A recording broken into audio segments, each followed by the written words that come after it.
Assalomu alaykum, hurmatli vatandoshlar. Bugun bizda Janubiy Koreya davlatidan to'g'ridan-to'g'ri prямой efir. Bugungi biz prямой efirimizda Janubiy Koreya davlatining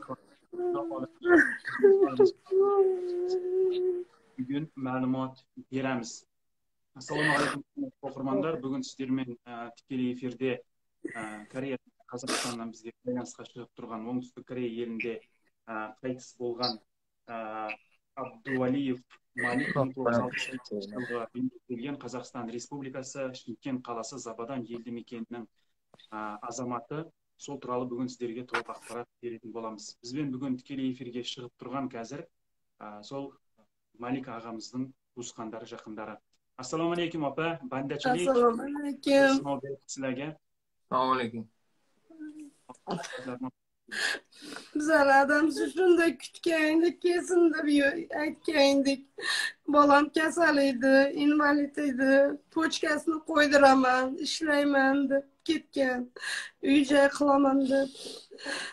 Yaqinda gaplashuvdik, keng deb.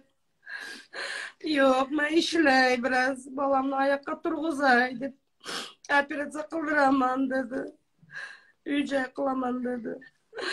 Kelaqan jinima bo'lmasin ki, уже 5 yil bo'yi ketganingizga yaxshi ish bo'lmayapti, yaxshi ish bo'lmayapti. Yaxshi ishga o'rnashib olay, lekin kelaman dedi. Mana endi yaqinda ishga o'rnashdim, Xudo xolasa. Bolamni operatsiya qildirmasam armonim yo'q degandi. Endi opa, ozgina sabrli bo'lib turing. Bize bugün mana shu berilgan ma'lumot bo'yicha ertalab biza shu bilan gaplashdim. Siz Bahromsiz? Bahrom. Ertalab aloqaga chiqib biza gaplashib hamma narsani o'rgandik. Bugun o'sha voqea joyiga borib biza hamma narsani o'rgandik bugun. Ya'ni bu inson necha yil bo'lgan yashaganiga, kimlar bilan yashagan, qanday yashagan, sharoitini hammasini o'rgandik.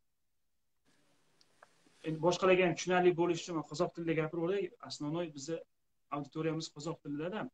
Bugun jalpa biz sol bo'lgan voqeaga байланысты sol voqea o'rnina bordik, ya'ni kishi Kvanjo qalasida. Sol yerda politsiya jana tergov bo'limine borib, бүкіл bo'lgan men-joyning barlig'ini aniqladik. Tergov bugun аяқталды. Және men o'zim mayitxonada bo'ldim. Білесіздер, құрметті оқырмандар, бізді алдынан бақылап жүргендер, мен бір жағдай болатын болса, біреу қайтыс болатын болса, немесем ауруханаға түсетін болса, барып өз көзіммен көріп, одан кейін ғана сіздерге толық ақпаратты беремін. Бүгін барып жағдайын барлығын үйреніп, нақты неден қайтыс болғандығы туралы да ақпараттарды біз алдық. Яғни сол жүрек тоқтау салдарынан қайтыс болған. Бұл азамат Оңтүстік Корея еліне 5 жыл бұрын келген, осы жерде заңды мигрант болып жұмыс жасаған екен. Алайда соңғы кездері осы отбасына байланысқа шығып, денсаулығы сыр беріп жатқандығы туралы ақпарат берген екен. Алла қаласа, біз мәйітті елге жіберу бойынша бүгін тиісті құжаттарды барлығын дайындап қойдық. Яғни қазір бізде Оңтүстік Корея елінде кәрістердің мейрамы, яғни 23-не дейін ешкім жұмыс жасамайды. 23-не дейін мәйіт сол Чаңнашижан, яғни мәйітханада жатады. Одан кейін біз арнайы компанияның қолына тапсыратын боламыз.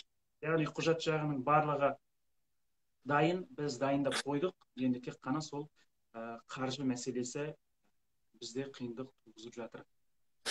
Umumiy aytganda opalar, sizlarni hozir mana ko'pchilik insonlar ko'ryapti. 5 yildan buyon Janubiy Koreya davlatida ekan deb aytyapti. Oilaviy sharoitinglar qanaqa? Mana ochiqdan ochiq xalq oldiga yetsanglar o'zinglar. Sharoitimiz qiyin. Kvartirada turamiz. Men shu bolamni bir pochkasini bergan adamimiz bizlarda. Koreyadan chaqirib betdi. Qozog'istonda operatsiya bo'lgan 2013da bir pochkasini bergan adamimiz.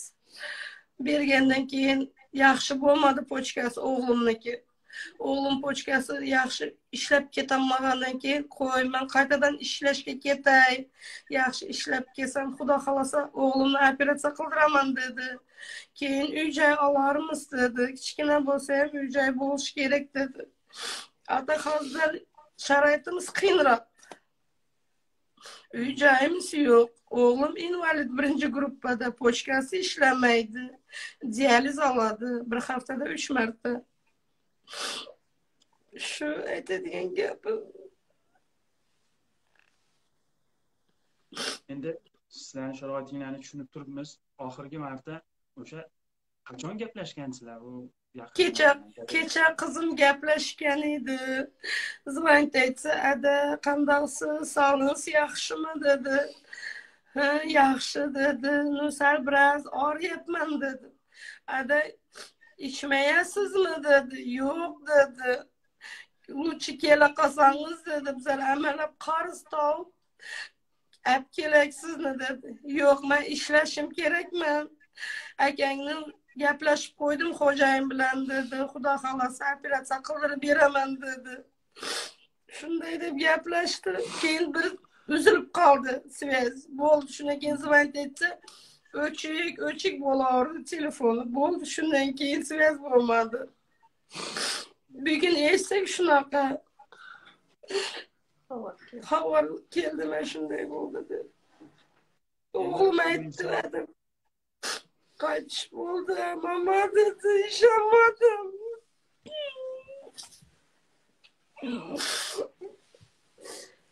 Shunaqa bo'lib qolibdi. Qanday qilay? O'g'lim invalid, hech narsaga ishga yaramsiz. Yaramaydi ishga.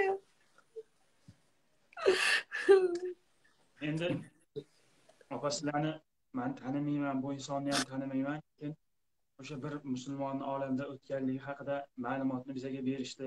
Borib hamma narsani o'rgandik. Mana shu hozir sizlarning holatingiz juda yaxshi qilsanlar yaxshi bo'lardi taxtdan.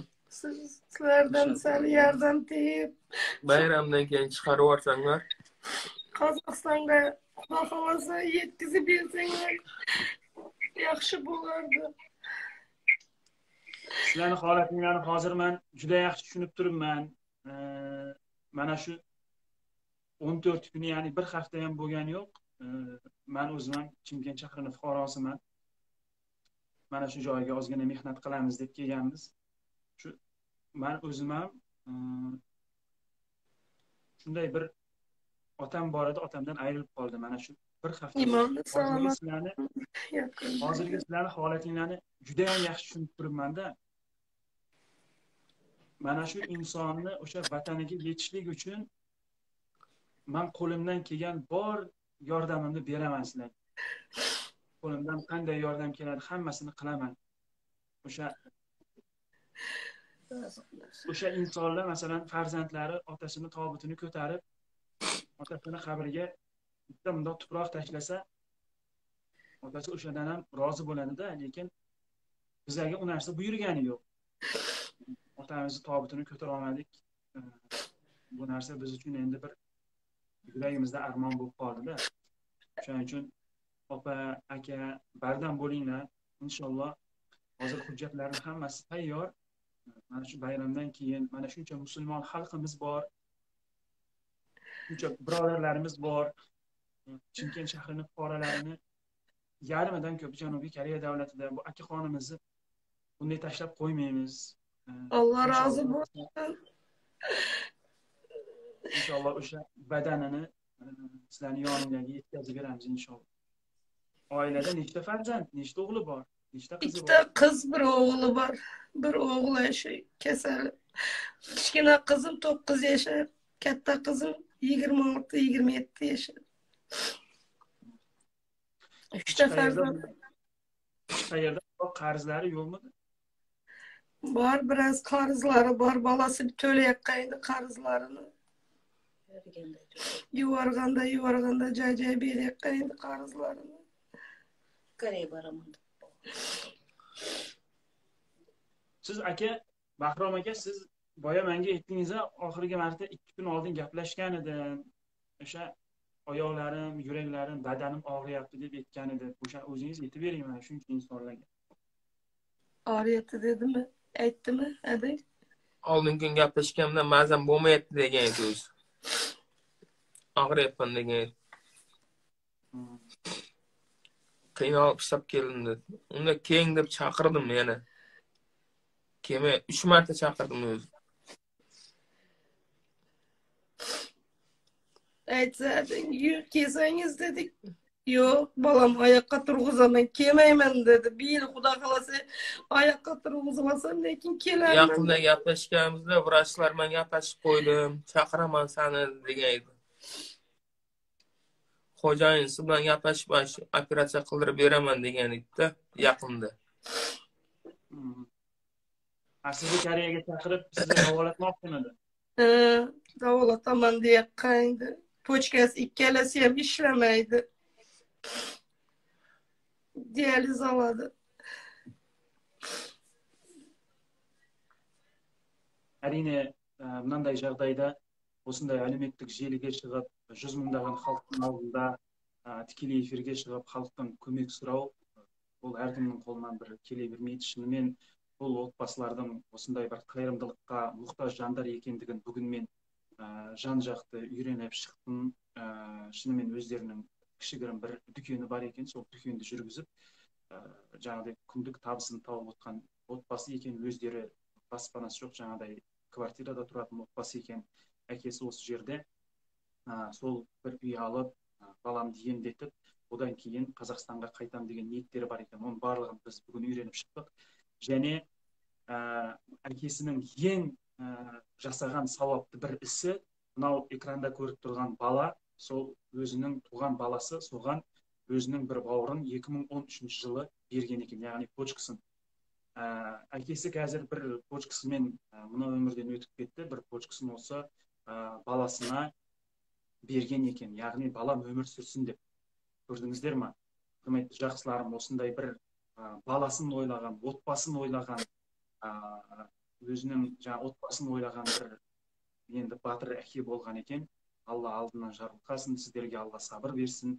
Алла қаласа барлығы жақсы болады. Дайындамаңыздар иншалла. Осы 23-не дейін бізде уақыт бар.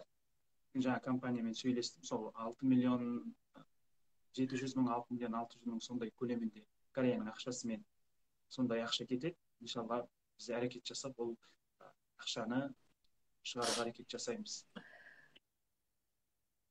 Енді біз жалпы тікелей эфирімізді қазір қысқа ғана аяқтаймыз. Халыққа айтатын соңғы сөздеріңіз болса, тікелей эфир соңында айтып қалыңыздар.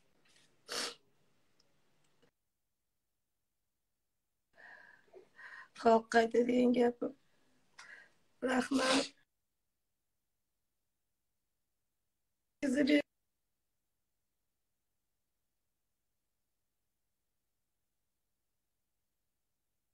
Razı olsun.